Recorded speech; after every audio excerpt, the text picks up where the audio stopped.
I'm delighted to be part of this conversation tonight. I am going to open my discussion with two quotations. And the first one goes something like this. The minimum dwelling has become the central problem of modern architecture and the battle cry of today's architectural avant-garde. As a slogan, it sheds light on a situation that has reached a point requiring the radical reform of housing. As a battle cry, it calls for answers to the question of the current crisis of housing. And I'll tell you where this quote comes from in just a minute. The second quote is as follows.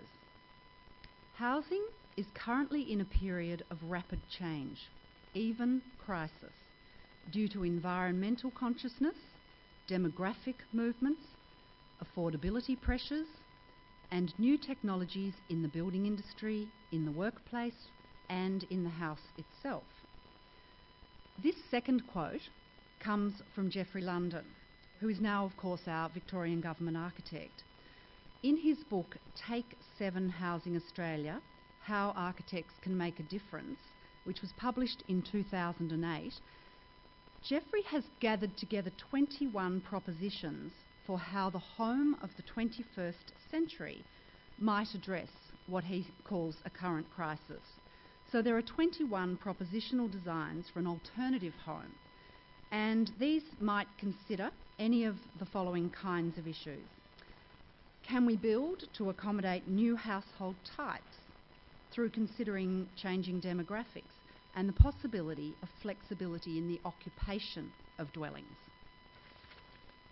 Can we use new materials and contemporary methods of construction in ways that address issues of both affordability and quality?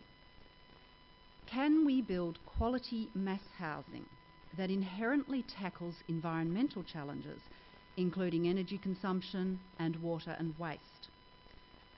Can we design a type of home that contributes to form a better suburb?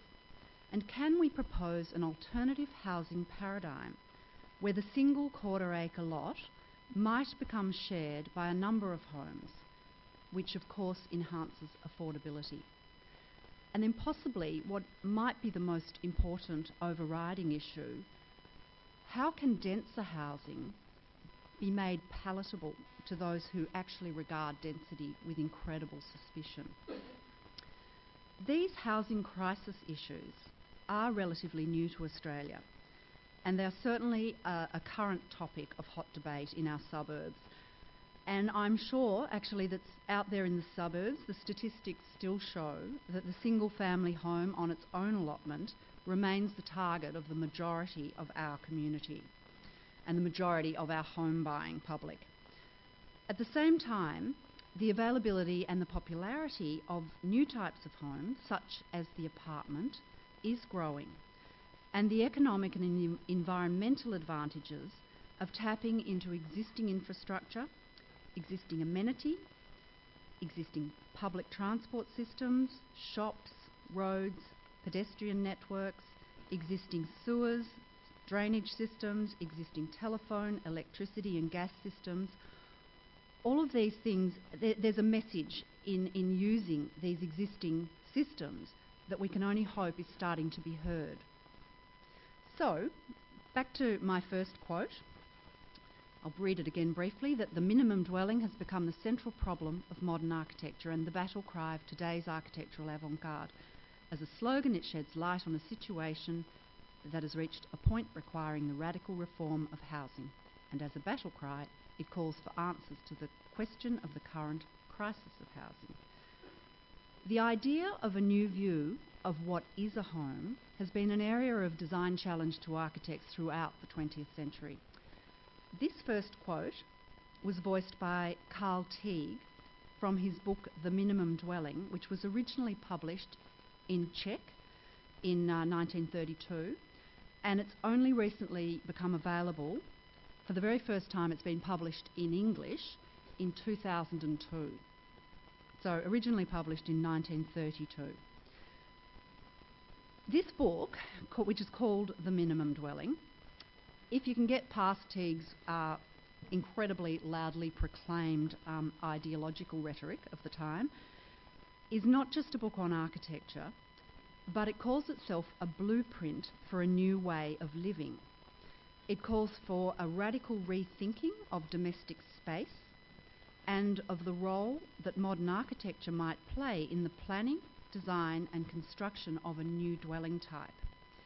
Teague envisaged the minimal dwelling as a wholly new type of home, built via the cooperation of architects, sociologists, economists, health officials, physicians, social workers, politicians and trade unionists.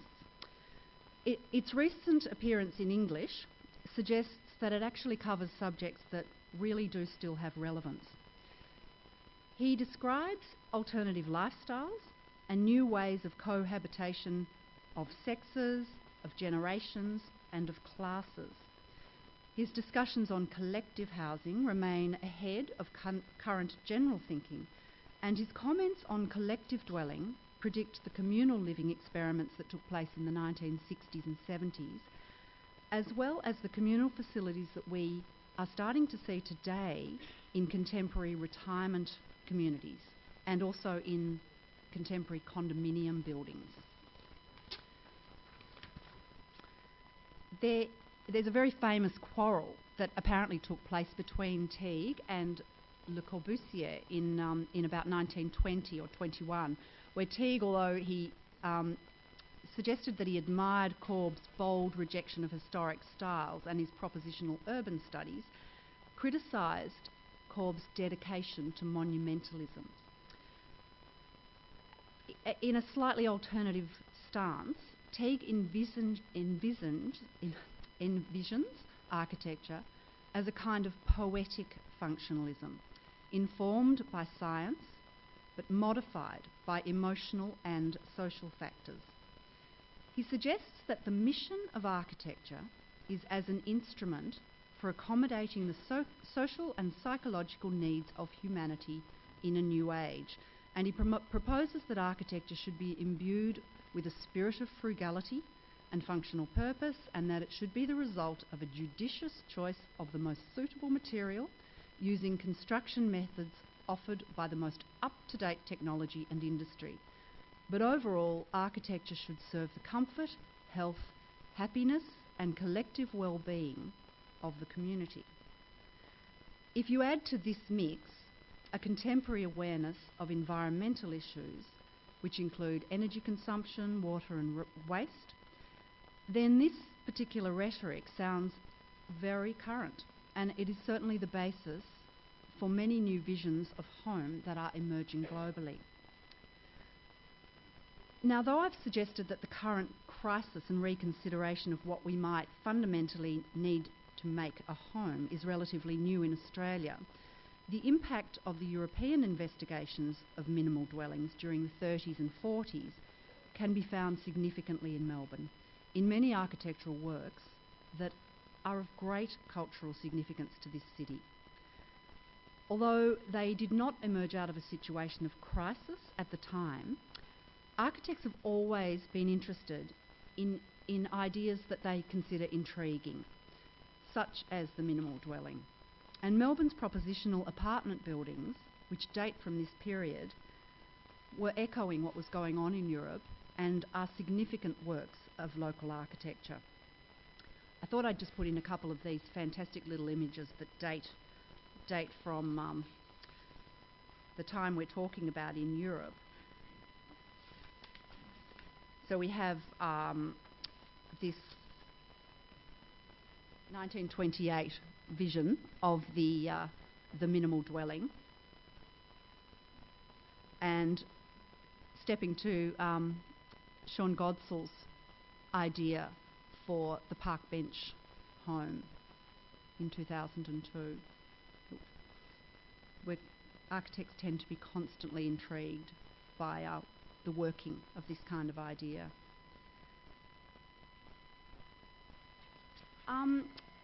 Unfortunately, the propositions that took place in Melbourne could only be said to have been embraced by a very limited part of our community.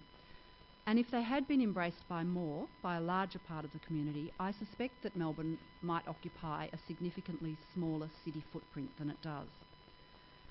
Australia in general has such a limited history of living more densely, and I do see very little tolerance and very little daring in our community's expectations with regards to issues such as overlooking and privacy, or preparedness to occupy the public realm outside our own particular property boundary.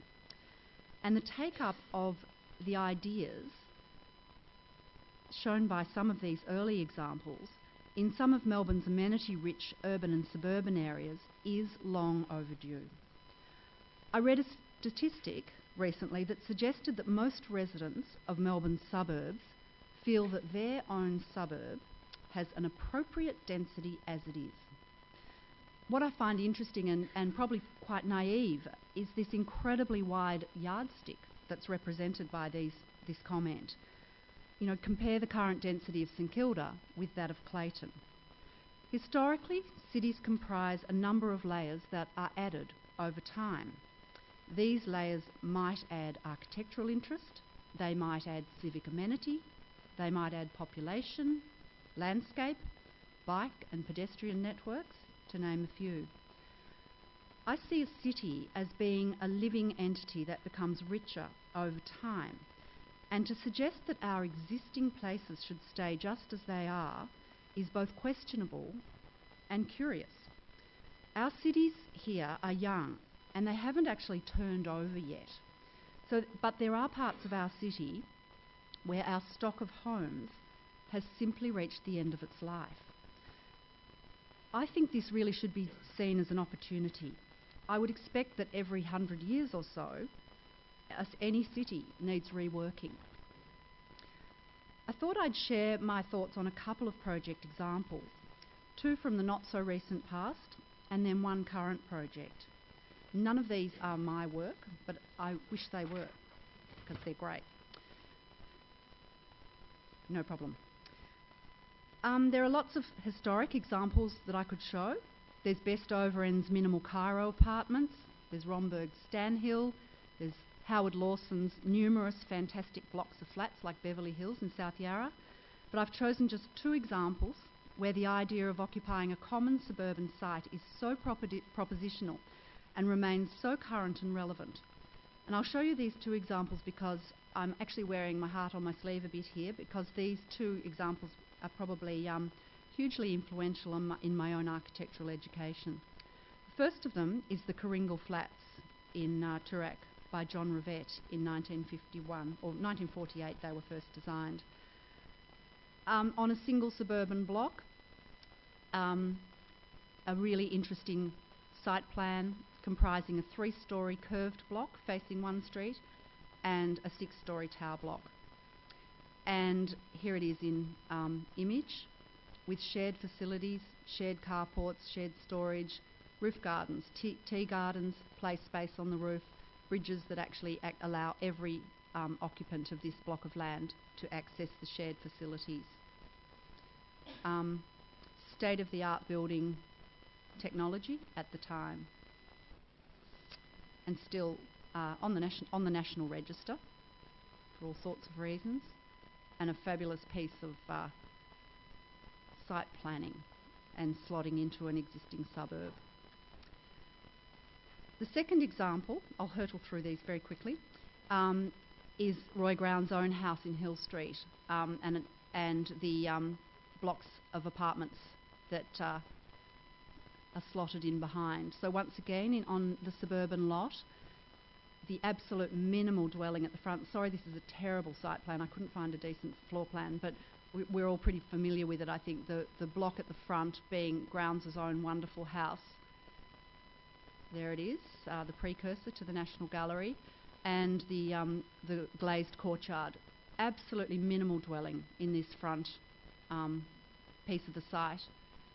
And then behind it, 3 individual other homes, all on the same site. Now, the contemporary project that I wanted to show very quickly is actually taken from Geoffrey London's book, and it's a project by Neeson Murcutt. And it has a proposition that aims to densify and also to activate the suburban street. And I think it very much does what those two previous projects I showed has the same agenda. There's the kind of interwar housing at the top that really one might suggest has reached the end of its life. Here's the proposition. Here's the street. The whole street is addressed in terms of sustainable design, of landscape and community occupation. And right through the centre of the site there